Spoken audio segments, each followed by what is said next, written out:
So yesterday we started with the format of balance sheet in which we understood that the format of company's balance sheet is given under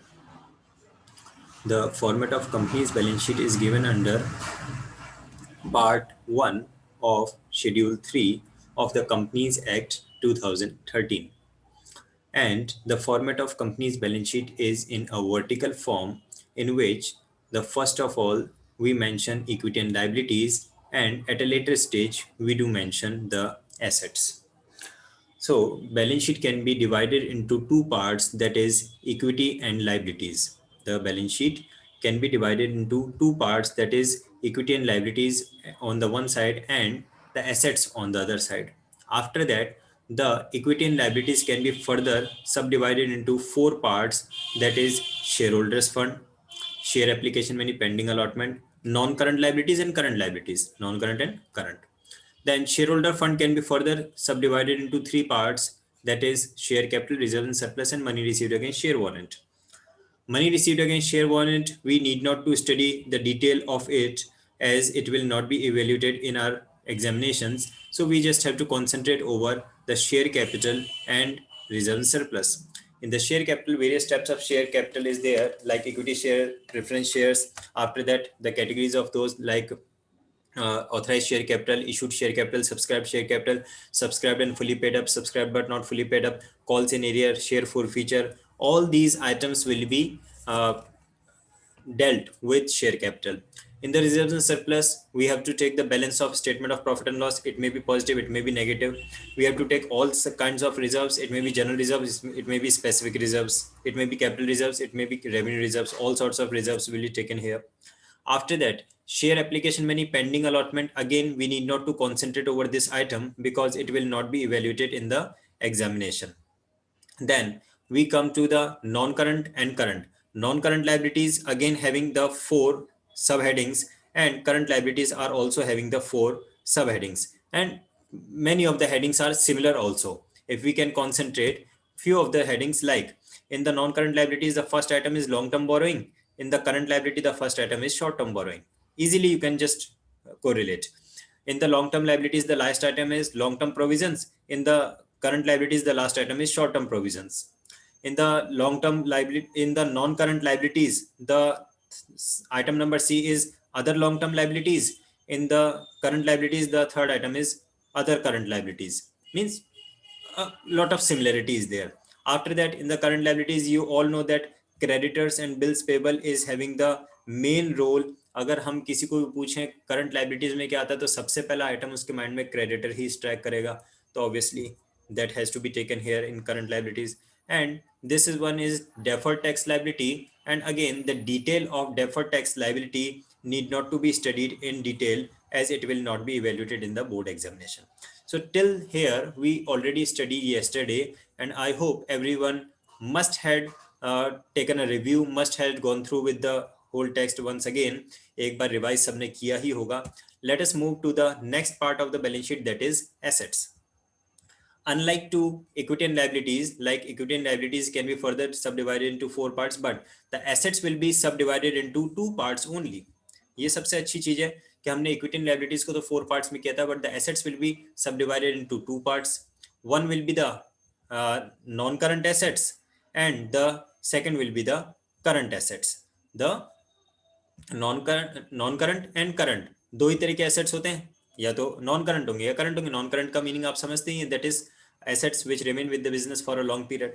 So assets can be further classified into two parts, that is non-current and current. Again, both are having certain subheadings, but few of the subheadings are again similar in nature. For example, let us see what are the similar items. Like in the non-current asset, what is the last item you can see? In the non-current asset, the last item I can see is other non-current asset, and the last item in the current asset is other current asset. Similar हो गया. Okay. In the non-current asset, the second last item is long-term loans and advances. In the current asset, the second last item is short-term loans and advances. मैंने पहले आप लोगों को कहा था कि ये क्लासेस आप अटेंड कर लेंगे, आपको फॉर्मेट रटने की जरूरत नहीं पड़ेगी, फॉर्मेट ऑटोमेटिकली आपके माइंड में स्कैन हो जाएगा. ठीक है. After that, let us discuss with few of the other items. ये तो मैंने जो सिमिलर वाली थी वो बताया आपको। अब यहाँ पे जो नॉन करंट एसेट्स होते हैं, non current assets are always have two categories like sorry yeah exactly the fixed assets. First of all, in the non current assets we will take the fixed assets, and these fixed assets can be taken into four categories, that is tangible, intangible, work in progress and intangible assets under development. सो दिखने में हो सकता है आपको कुछ complicated से दिख रहे हो, लेकिन बहुत सिंपल इजी है। Let me provide you few of the examples. मैं क्यों दूं, आप ही लोग दे देंगे एग्जांपल्स तो इनके, ठीक है। टेंजिबल एसेट्स के एग्जांपल्स बोलिए। याद रखना टेंजिबल एसेट्स करंट में भी होते हैं और नॉन करंट में भी होते हैं, लेकिन यहाँ पे हमें टेंजिबल एसेट्स किस में लेने हैं, फिक्स्ड एसेट्स यानी कि नॉन करंट में लेना है। तो बोलिए एग्जांपल्स क्या क्या हो सकते हैं। Furniture, building, land, furniture, building, furniture, then land, then building, और कुछ। Office equipment, okay, office equipment, machinery. बिल्कुल ठीक है। प्लांट भी ले लो फिर तो। Yes sir. Okay, so you all understood, you all understand that what items can be included in the tangible assets. Okay, tangible assets in the fixed assets. After that, let us talk about the intangible assets. Give me a few of the examples of intangible assets also. Goodwill, Okay, goodwill, goodwill, further. अच्छा, goodwill के अलावा कोई intangible asset नहीं होता है ना, very good. Patents. अच्छा, पढ़ पढ़ के बोल लो, है ना। नो सर, मैं वही बोल रहा था पर आप भी वही लिख रहे थे इसलिए। अच्छा ठीक है जी। और पेटेंट के अलावा, कॉपीराइट, हाँ कॉपीराइट, और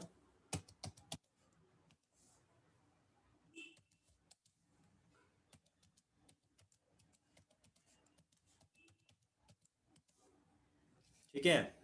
तो ये आपके हो गए इंटेंजिबल एसेट्स में, सब जानते हैं आप अच्छी तरह से, इनके सुने हुए टर्म्स हैं। तो पहला मैंने लिखा, आपका क्या लिखा, पहला लिखा मैंने आपको टेंजिबल एसेट्स, फिक्स एसेट्स में ही टेंजिबल एसेट्स हो गए। उसके बाद में आपका क्या हो गया, फिक्स एसेट्स में ही इंटेंजिबल एसेट्स भी हो गए, ठीक है। अब आता है आपका क्या, work in progress. Land, land को तो छोड़ दीजिए, furniture, building, plant, machinery, all these अगर ये कंप्लीट यूजेबल फॉर्म में हैं तो आप इनको क्या बोलेंगे, ऑब्वियसली इनको आप टेंजिबल एसेट्स बोलेंगे। लेकिन सपोज आप का बिल्डिंग अंडर कंस्ट्रक्शन है, जैसे हमारे हाईवे पे अभी जो फ्लाईओवर है वो अंडर कंस्ट्रक्शन है। अगर किसी का कोई बिल्डिंग कंस्ट्रक्शन है, अंडर कंस्ट्रक्शन है, कंप्लीट नहीं हुआ, क्योंकि कंप्लीट होती तो आप उसको टेंजिबल एसेट में ले जाएंगे। लेकिन अगर मान लीजिए आपका कोई building, plant, machinery, furniture, all these items which are tangible assets, ये टेंजिबल एसेट्स अगर आपके अंडर कंस्ट्रक्शन है, जो कि अभी कंप्लीट नहीं हुआ है कंस्ट्रक्शन, 6 मंजिल का आपको घर बनाना है और अभी 2 ही मंजिल बनी है, तो उसे हम क्या बोलेंगे, उसे हम बोलेंगे कैपिटल वर्क इन प्रोग्रेस। समझ में आया, कैपिटल वर्क इन प्रोग्रेस का क्या मीनिंग है। Capital work in progress means the tangible assets under construction. I repeat, what does capital work in progress mean, capital work in progress means tangible assets under construction. Clear. अब आता है next आपका intangible asset under development. तो ठीक है, जैसे tangible asset under construction था तो उसको आपने कैपिटल वर्क इन प्रोग्रेस बोला, वैसे ही ये जो इंटेंजिबल एसेट्स हैं, goodwill, patent, trademark, copyrights, registrations, computer softwares, websites etcetera, तो जो इंटेंजिबल एसेट्स वो अंडर कंस्ट्रक्शन हो तो उसे हम ले लेंगे इंटेंजिबल एसेट्स अंडर डेवलपमेंट में। फॉर एग्जांपल, अगर मैं मेरे स्कूल का सॉफ्टवेयर डेवलप करना चाह रहा हूँ, क्योंकि अब मुझे नजर आ रहा है कि मुझे तो ऑनलाइन क्लासेस ही लेनी पड़ेंगी, तो हमारा स्कूल एक अपना खुद का सॉफ्टवेयर डेवलप करवाना चाह रहा है। वो नहीं चाहते कि हम जूम पे मीटिंग लें, हम अदर किसी एप्लीकेशन पे क्लासेस लें, खुद का सॉफ्टवेयर डेवलप कराना चाह रहे हैं, और सॉफ्टवेयर को डेवलप होने में लगेंगे कुछ 2-3 महीने। तो अगर बीच में आपका क्लोजिंग ईयर आ जाता है तो क्लोजिंग डेट पे आपको बैलेंस शीट तो बनानी पड़ेगी, और क्योंकि वो सॉफ्टवेयर अभी आपका कंप्लीट नहीं हुआ है, स्कूल की वेबसाइट अभी अगर कंप्लीट नहीं हुई है, तो उसे हम किस में लेंगे, हम उसे हम लेंगे इंटेंजिबल एसेट अंडर डेवलपमेंट में। अगर कंप्लीट हो जाता है कंप्यूटर सॉफ्टवेयर और वेबसाइट, ये जब कंप्लीट हो जाती है तो किस में जाएंगे, कंप्लीट होने के बाद तो ये इंटेंजिबल एसेट में काउंट होंगे। लेकिन अगर अंडर डेवलपमेंट है, अभी कंप्लीट नहीं हुआ है, तो हम इसको क्या बोलेंगे, इंटेंजिबल एसेट अंडर डेवलपमेंट। तो फिर से मैं बताता हूँ, assets can be classified into two, that is non current and current. फिर नॉन करंट एसेट में 5 सब हेडिंग्स हैं, जिसमें से सबसे पहला आपका है फिक्स्ड एसेट, और फिक्स्ड एसेट को हमने 4 क्लॉजेज में डिवाइड कर दिया। Tangible asset like land, building, plant, machinery, furniture, fixture, office equipment etcetera. Intangible assets like goodwill, patent, trademark, copyright, registrations और computer software, websites, etc. Capital work in progress means the tangible asset under construction, and intangible asset under development means intangible asset which has still not completed, over which still the work is in progress। ठीक है, समझ में आ गया। इसके बाद आता है आपका नॉन करंट। अब जैसे कि मैं आपको बता रहा था कि यहाँ पे करंट, नॉन करंट एसेट और करंट एसेट में बहुत सारी चीजें सिमिलर हैं। लाइक नॉन करंट एसेट में एक लिखा हुआ है नॉन करंट इन्वेस्टमेंट, तो देखिए आप करंट एसेट में क्या लिखा हुआ है, करंट इन्वेस्टमेंट, है ना। तो 3 आइटम तो ग्रीन टिक मैंने लगा रखे हैं, ये तो तीनों सिमिलर हो गया। नॉन करंट एसेट में नॉन करंट इन्वेस्टमेंट, तो करंट एसेट में current investment. Non current asset में long term loans and advances, तो करंट एसेट में short term loans and advances. Non current asset में अदर नॉन करंट एसेट्स, तो current asset में other current assets, मतलब similar item हो गए। अब आता है आपके पास में एक आइटम नॉन करंट एसेट में, पॉइंट नंबर सी। क्या लिखा है नॉन करंट एसेट में, point number C, it is deferred tax asset which will not be evaluated in the board examination। तो उसको हमें ज्यादा ध्यान देने की जरूरत नहीं है, बस हमें पता होना चाहिए कि यहाँ पे एक आइटम है। किस हिसाब से, कि नॉन करंट एसेट में टोटल 5 सब हेडिंग्स होंगी, ये हमें ध्यान होना चाहिए। तो उस 5 में से एक डेफर्ड टैक्स एसेट भी होगा। डेफर्ड टैक्स लाइबिलिटी भी हमने पढ़ा था। डेफर्ड टैक्स लाइबिलिटी कहाँ पे आया था, डेफर्ड टैक्स लाइबिलिटी आया था नॉन करंट लाइबिलिटीज में, और डेफर्ड टैक्स एसेट कहाँ पे आ गया, नॉन करंट एसेट में। ठीक है, तो ध्यान रह सकता है कि अगर डेफर्ड टैक्स एसेट है तो वो कहाँ पे आएगा, डेफर्ड टैक्स एसेट आएगा करंट, नॉन करंट एसेट में। और अगर डेफर्ड टैक्स लाइबिलिटी है तो डेफर्ड टैक्स लाइबिलिटी कहाँ पे आएगा, नॉन करंट लाइबिलिटीज में। दोनों ही नॉन करंट है, लेकिन अगर एसेट है तो एसेट में आएगा और लाइबिलिटी है तो लाइबिलिटी में जाएगा, कोई टेंशन वाली बात नहीं है। ठीक है, तो नॉन करंट एसेट की सारी आइटम्स हो गई। अब आपको अच्छी तरह से ध्यान है कि कुछ आइटम्स और ऐसी होती हैं जो करंट एसेट में लेना बहुत इंपॉर्टेंट होता है। अगर मैं आपसे कभी भी पूछूं what are the components of current asset, तो आपके माइंड में सबसे पहला आइटम जो स्ट्राइक करता है ना, वो होता है cash, bank, stock, debtors, bills receivable. यही आइटम्स आते हैं आपके माइंड में सबसे पहले। Short term loans and advances थोड़ी बोलते हो आप, सबसे पहला आइटम तो यही आता है अपने माइंड में कि अगर करंट एसेट के एग्जांपल्स पूछा जाए तो cash balance, cash in hand, bank balance, stock, stock को हम इन्वेंट्रीज भी बोलते हैं, आपको ध्यान होगा। और उसके बाद में और क्या आता है अपने माइंड में, डेटर्स, बिल्स रिसीवेबल। ठीक है, तो बस वही चीजें जो छूटी थी करंट एसेट की उनको ले लेते हैं। इन्वेंट्री का मतलब क्या है, inventory means the stock of goods. ठीक है, ट्रेड रिसीवेबल्स का क्या मतलब है, ट्रेड रिसीवेबल्स में 2 चीजें इंक्लूड करनी है आपको। ट्रेड रिसीवेबल्स में 2 चीजें लेंगे आप, रिसीवेबल जी बिल्कुल, और debtors and debtors. Bills payable.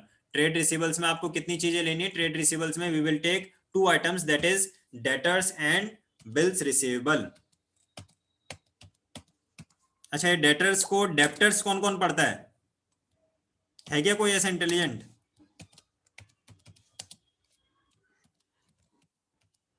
No sir. जी, तो ट्रेड रिसीवेबल्स में 2 ही कंपोनेंट्स आपको याद रखने हैं, debtors and bills receivable. Inventories में बताइए, इन्वेंट्रीज में क्या क्या ले सकते हैं आप? तो देखिए, इन्वेंट्री में वैसे तो हम जानते हैं inventory means stock of goods, लेकिन ये स्टॉक ऑफ गुड्स है ना, ये भी 3 तरह का हो जाता है। कौन कौन सा हो सकता है? एक तो हो सकता है स्टॉक ऑफ रॉ मटेरियल, ठीक है। दूसरा हो सकता है हमारे पास में stock of work in progress, work in progress यानी कि सेमी फिनिश्ड गुड्स। और तीसरा हमारे पास में हो सकता है स्टॉक ऑफ फिनिश्ड गुड्स। ठीक है, तो ये आपका इन्वेंट्रीज में आ जाता है तीनों ही, stock of raw material, stock of work in progress that is semi finished goods, and stock of finished goods.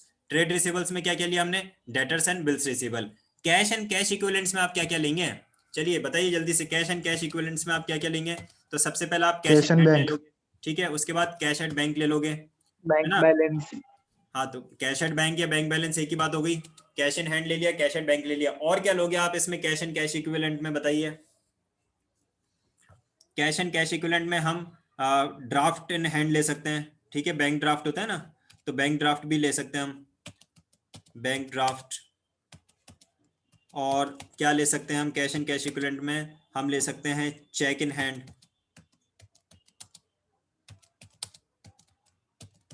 ठीक है। तो ये चीजें होती हैं जो आपको लेना है, कहाँ पे, ये चीजें आपको लेनी है कैश एंड कैश इक्विवेलेंट में। क्या क्या लिया हमने, cash in hand, bank balance, bank draft, cheque in hand, ये चीजें आपको लेनी है किसमें, कैश एंड कैश इक्विवेलेंट में। और इसके साथ में आपकी बैलेंस शीट का सेकंड पार्ट भी कंप्लीट हो गया। फिर से देखते हैं, बैलेंस शीट के टोटल 2 पार्ट्स हैं, एक है इक्विटी एंड लायबिलिटीज और दूसरा है एसेट्स। इक्विटी एंड लायबिलिटीज में टोटल कितनी सब हेडिंग्स हैं, 4, और एसेट्स में टोटल कितनी सब हेडिंग्स हैं, 2।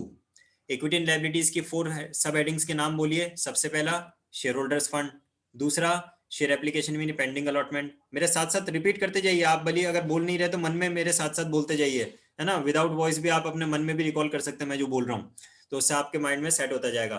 तो इक्विटी एंड लायबिलिटीज में सबसे पहला सब हेडिंग क्या है आपका, शेयर होल्डर्स फंड। दूसरा क्या है आपका, money share application money pending allotment. तीसरा नॉन करंट लायबिलिटी, चौथा करंट लायबिलिटी, ठीक है। एसेट्स में आ जाओ, एसेट्स में टोटल कितनी हेडिंग्स हैं, 2, पहला नॉन करंट, दूसरा करंट, सिंपल सा लॉजिक है, नॉन करंट और करंट दो ही तरह के एसेट होंगे। फिर नॉन करंट में कितनी सब हेडिंग्स आएंगी आपकी, 5, पहला फिक्स्ड एसेट्स, फिर non current investment, deferred tax asset, long term loans and advances, other non current assets, ठीक है। फिर आपका फिक्स्ड एसेट्स में कौन कौन से 4 सब हेडिंग्स लेनी है आपको, क्लॉजेस लेने हैं, टेंजेबल एसेट, इंटेंजेबल एसेट, और उन्हीं से बन जाएगा आपका, टेंजेबल एसेट से बन जाएगा कैपिटल वर्क इन प्रोग्रेस, और इंटेंजेबल एसेट से बन जाएगा इंटेंजेबल एसेट अंडर डेवलपमेंट। अब सपोज करो मैं आपको आइटम देता हूं एग्जामिनेशन में गुडविल, और पूछता हूं कि इसका हेडिंग और सब हेडिंग लिखो, तो आप गुडविल का हेडिंग सब हेडिंग क्या लिखोगे, गुडविल के लिए आप लिखोगे इंटेंजेबल एसेट एज अ सब हेडिंग, और उसका हेडिंग क्या लिखोगे, fixed assets non current asset, वो आपका हेडिंग हो जाएगा। मेन हेडिंग क्या है, मेन हेडिंग है नॉन करंट एसेट में फिक्स्ड एसेट, और सब हेडिंग क्या है, इंटेंजेबल एसेट। तो इस तरह से आपको जो आइटम्स आएंगे उनके हेडिंग सब हेडिंग सबको लिखने होंगे। जैसे आपको आइटम दे दिया डेटर्स, इसका हेडिंग सब हेडिंग लिखो, तो आप क्या लिखेंगे कि डेटर्स आएगा आपका किसमें, ट्रेड रिसीवेबल्स में, और ये तो हो गया सब हेडिंग, और हेडिंग क्या हो जाएगा, करंट एसेट। तो करंट एसेट में आपके कितनी आइटम्स लेनी है, 6 items, current investment, inventories, trade receivables, cash and cash equivalents, short term loans and advances and other current assets. तो ये आइटम्स हो गई आपकी बैलेंस शीट की टोटल। कोई भी किसी के माइंड में कोई कंफ्यूजन, कोई डाउट है तो बोलिए जल्दी से। No sir. Any sort of confusion to anyone regarding any part of the balance sheet or its items? Sir trade payables में अपन हम क्या इंक्लूड करते हैं? ट्रेड पेबल्स में सिर्फ 2 चीजें लेनी है, creditors and bills payable, bills payable, yes sir. है ना। ट्रेड रिसीवेबल्स में भी सिर्फ 2 चीजें लेनी है, क्या, डेटर्स एंड बिल्स रिसीवेबल। बहुत सिंपल है, मतलब ये दिखने में ऐसा लगता है कि अरे इतनी बड़ी बैलेंस शीट है, इतने सारे उसके हेडिंग्स हैं, सब हेडिंग्स हैं, कैसे याद होगा, क्या होगा, कोई टेंशन वाली बात नहीं। अच्छा अब जैसे आइटम पूछता हूं मैं, डिबेंचर्स, डिबेंचर्स किस में लोगे, तो डिबेंचर्स आपको लेना है किस में, बताओ जल्दी से, डिबेंचर्स किस में लोगे आप, डिबेंचर्स आएंगे हमारे लॉन्ग टर्म बोरोइंग्स में, है ना। डिबेंचर्स किस में लेंगे आप, डिबेंचर्स आप लेंगे लॉन्ग टर्म बोरोइंग्स में।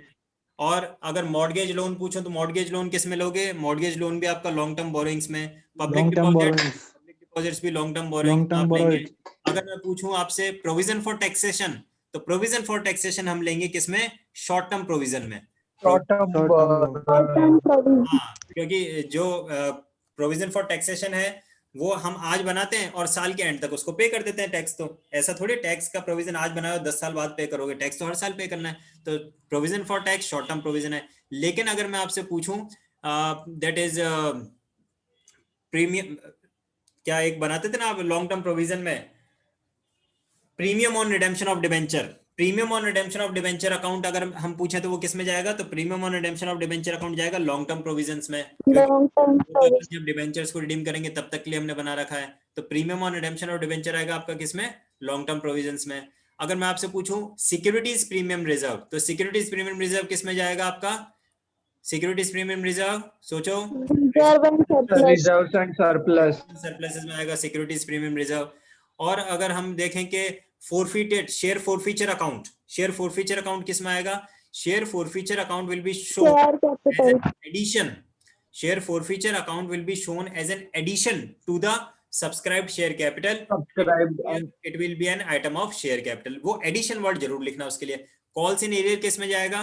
calls in arrear will be shown as a deduction in the subscribed share capital. ठीक है, तो calls in arrear किस में जाएगा? calls in arrear will be an item of share capital and it will be shown as a deduction to the subscribed share capital. calls in advance किस में आएगा? बताइए, देखते हैं कौन बताता है. calls in advance, calls in advance, calls in advance will be shown under which heading or subheading? calls in advance under other current liabilities में आएगा calls in advance. Other current liabilities में और क्या आएगा? Outstanding expenses. Other current liabilities में और क्या आएगा? Accrued income, sorry unearned income. Accrued income, unearned income आएगा. अच्छा बताओ एक्रूड इनकम किस में आएगा? चलो अनअर्न्ड इनकम को तो आपने अदर करंट लाइबिलिटीज में ले लिया. एक्रूड इनकम किस में आएगा? जल्दी से बताओ. एक्रूड इनकम सोचो और बताओ. Accrued income other current assets. Other current asset, बिल्कुल सही है. Accrued income will come in the other current asset. तो इस तरह से आपको ये हेडिंग और सब हेडिंग आपको याद होनी चाहिए. आपकी बुक में बहुत सारी डिटेल दे रखे हैं कि सब में क्या क्या चीजें आती है, उसकी पूरी लिस्ट दे रखी है. एवरी हेडिंग यहाँ पे जैसे टेंजिबल एसेट के 10-12 आइटम आपको बुक में दे रखे होंगे. कैपिटल वर्क इन प्रोग्रेस के 10-12 आइटम आपको दे रखे होंगे. लॉन्ग टर्म बोरोइंग के आपको 10-12 आइटम दे रखे होंगे. तो वो सारे आइटम्स आपको सिर्फ एक बार रीडिंग कर लेनी, बैठ के रटना नहीं है कि नहीं सुबह से शाम तक वो 2 की टेबल की तरह उसको बैठ के याद कर रहे हैं अपन. वो नहीं, सिर्फ आपको एक रीडिंग कर लेनी है और बस उसके बाद में जब हम क्वेश्चन करेंगे तो ऑटोमेटिकली आपको ध्यान हो जाएगा. चलिए अभी आता है आपका format of statement of profit and loss. उसको मैं आपको बाद में बताऊंगा. पहले हम करते हैं कुछ न्यूमेरिकल क्वेश्चंस की प्रैक्टिस. न्यूमेरिकल क्वेश्चंस में यहाँ पे न्यूमेरिकल नहीं होंगे, वो होंगे थ्योरेटिकल, लेकिन फिर भी उसको करेंगे हम क्वेश्चंस को. अच्छा ये देखिए कुछ एग्जांपल्स यहाँ पे रिजर्व सरप्लसेस में जो आते हैं उनके दे रखे हैं. सबसे पहला आइटम लिख रखा है आपके सामने कैपिटल रिजर्व. नजर आ रहा है आप लोगों को स्क्रीन पे कैपिटल रिजर्व? ठीक है, ये जो आपको लिख रखा है ये कैपिटल रिजर्व किस में आएगा? आपका रिजर्व सरप्लसेस में. फिर आपको दे रखा है capital redemption reserve. Capital redemption reserve किस में आएगा? आपका कैपिटल रिडेम्पशन रिजर्व भी आपका सिक्योरिटी ये रिजर्व सरप्लसेस में आएगा. ठीक है, रिजर्व इसलिए. इसके बाद में आपको और क्या दे रखा है? रिजर्व सरप्लसेस के ही कुछ और आइटम्स दे रखे हैं, तो मैं एक बार बस उनको आपको रीड कर देता हूँ, ध्यान कर लीजिए. Securities premium reserve, debenture redemption reserve, ये सारे किस में आएंगे? रिजर्व सरप्लसेस में. Revaluation reserve, share option outstanding account, ये थोड़ा सा नया आइटम है आपके लिए. शेयर ऑप्शंस आउटस्टैंडिंग अकाउंट, ये भी आपका किस में आएगा? रिजर्व सरप्लसेस में. ये सब चीजें आपके बुक में गिवन भी हैं, लेकिन फिर भी मैं आपको जस्ट यहाँ पे एक बार रीड करता जा रहा हूँ. ठीक है, तो क्वेश्चन करना स्टार्ट करें या किसी के माइंड में कोई कंफ्यूजन है, कोई कुछ पूछना चाहता है तो बोलिए जल्दी से मुझे. Any doubt to anybody, any question? किसी के माइंड में कुछ भी कंफ्यूजन, कोई डाउट है तो बोलिए.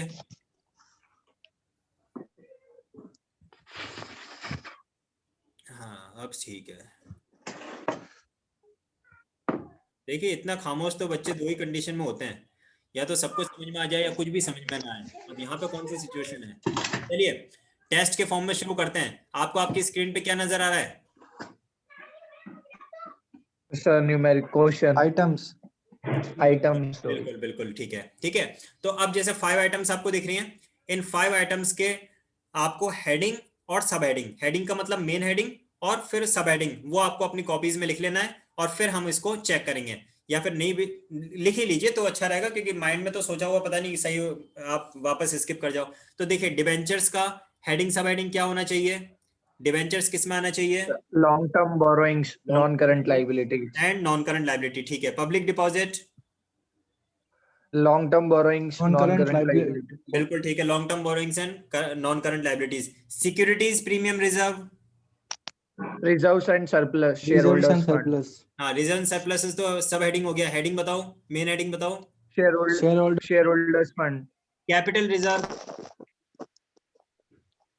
Reserves and surplus. हाँ reserve surplus and reserve and surplus, share holders fund. Point number 5 forfeited share account. ये बताओ फोरफिटेड शेयर अकाउंट का हेडिंग सब हेडिंग.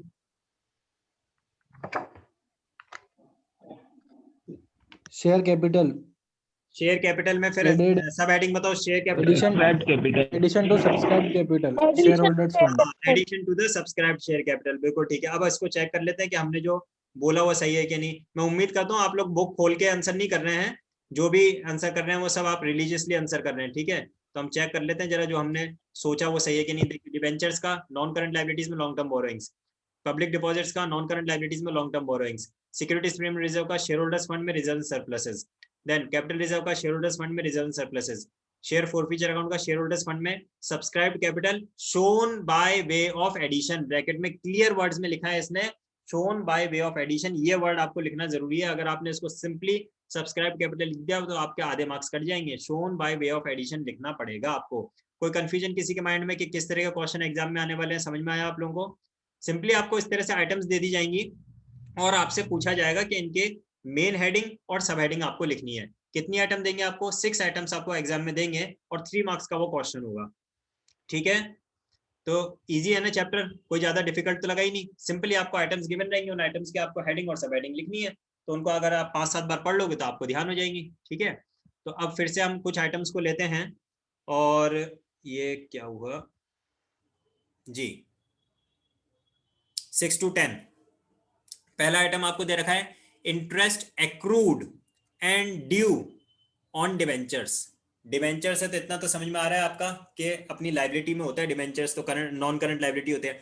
अब उसके लिए बोले, अब यहाँ पे इंटरेस्ट एक्रूड आती है, ये मैं सोच लेना अच्छा ये तो अपना एसेट होगा, नहीं, यहाँ पे क्योंकि ये डिवेंचर से रिलेटेड है तो interest accrued and due on debentures. बताओ इसका हेडिंग सब हेडिंग सोचो किस में जाएगा ये, सोचो सोचो जल्दी से सोचो।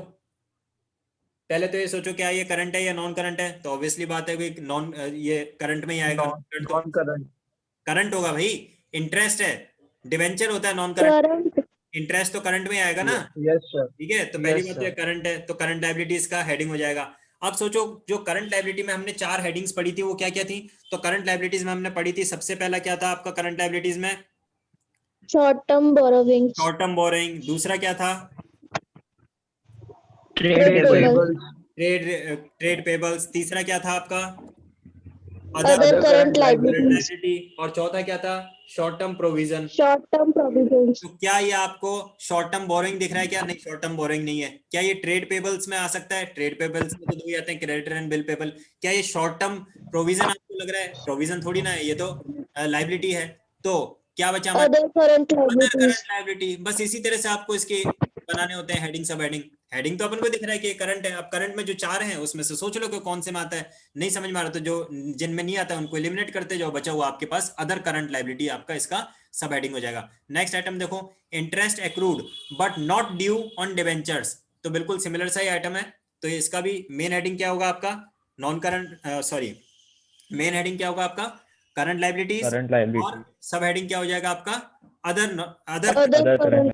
ठीक है, डिफरेंस समझ में आ रहा है? पॉइंट नंबर 6 और 7 में इंटरेस्ट एक्रूड तो एंड ड्यू, तो ड्यू हो गया लेकिन फिर भी अभी आपने पे नहीं किया, और यहाँ पे interest accrued but not due तो पे भी नहीं किया, क्योंकि एक में डेट आ गई फिर पे नहीं किया और दूसरे में डेट नहीं आई है इसलिए पे नहीं किया। देखिए आइटम नंबर 8 बहुत ही इजी है, बिल्स पेबल का। बिल्स पेबल का हेडिंग सब हेडिंग बताओ जल्दी से।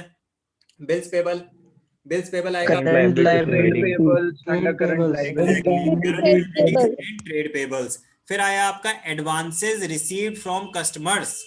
एडवांसेस रिसीव्ड फ्रॉम कस्टमर्स, सोचो किस में आएगा? पहली बात तो ये करंट है या नॉन करंट है? एडवांसेस रिसीव्ड फ्रॉम कस्टमर्स, तो करंट है। अब करंट में क्या जाएगा? Other current other current liability, other current liabilities. Other current liabilities. Item number 10 क्या दे रखा है आपको? Sundry creditors. सन्ड्री क्रेडिटर्स किस में जाता है? ट्रेड पेबल्स, जी बिल्कुल, ट्रेड पेबल्स, और करंट लायबिलिटीज। चलिए करंट चेक कर लेते लायबिलिटी, हैं आपने जो जो सोचा वो सही है या गलत है, चेक तो करना पड़ेगा ना हमने जो जो चीजें सोची हैं। तो देखिए पॉइंट नंबर 6 में current liabilities, other current liabilities. Point number 7 current liabilities, other current liabilities. Bills payable के लिए करंट लायबिलिटीज में ट्रेड पेबल्स, ठीक है। एडवांसेस रिसीव्ड फ्रॉम कस्टमर के लिए current liabilities, other current liabilities. Sundry creditors के लिए current liabilities and trade payables. बिल्कुल इसी तरह के क्वेश्चन एग्जाम में आने वाले हैं, मैं बता रहा हूँ। सिर्फ 6 आइटम्स आएंगे, उन आइटम्स के आपको हेडिंग और सब हेडिंग लिख देना है और 3 नंबर आपके पके हुए तैयार हैं, कोई टेंशन वाली बात नहीं है। ठीक है, तो इसको मैं यहीं पे आपका पॉज करता हूँ और उम्मीद करता हूँ आपको अच्छी तरह से सबको आज समझ में आई होगी। कोई कंफ्यूजन, कोई डाउट किसी के माइंड में हो तो आप पूछ सकते हैं।